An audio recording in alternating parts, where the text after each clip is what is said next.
শান্তি নাকি মহামারী? 2025 সালে মা দুর্গার আগমন ও গমন বার্তায় লুকিয়ে ভবিষ্যতের ছায়া।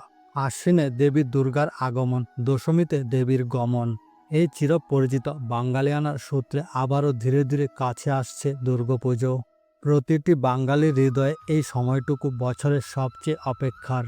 কিন্তু শুধুই প্যান্ডেল, আলোকসজ্জা আর ঢাকের বাদ্য নয়, দেবীর আগমন ও গমন কোন বাহনে ঘটছে সেটিও অত্যন্ত তাৎপর্যপূর্ণ। কারণ হিন্দু শাস্ত্র অনুযায়ী দেবীর যানবাহনে ভবিষ্যৎ বছরে শুভ অশুভ নির্বাচন করে দেয়। 2025 সালে দেবীর আগমন ও গমন কবে ও কিভাবে? 2025 সালে দেবী দুর্গার আগমন ঘটবে গজে বা হাতি এবং গমন ঘটবে দোলায় বা পালকি। দেবী হাতিতে করে এলে তা শান্তি, সমৃদ্ধি ও শুভফল নির্দেশ করে।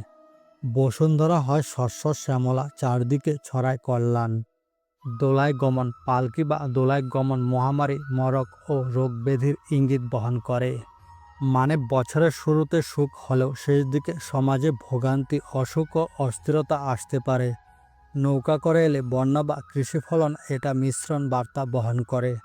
ঘোরাতে আসলে যুদ্ধ, বিপ্লব, রাজনৈতিক অস্থিরতা থাকবে, এটা অশান্ত বার্তা বহন করে।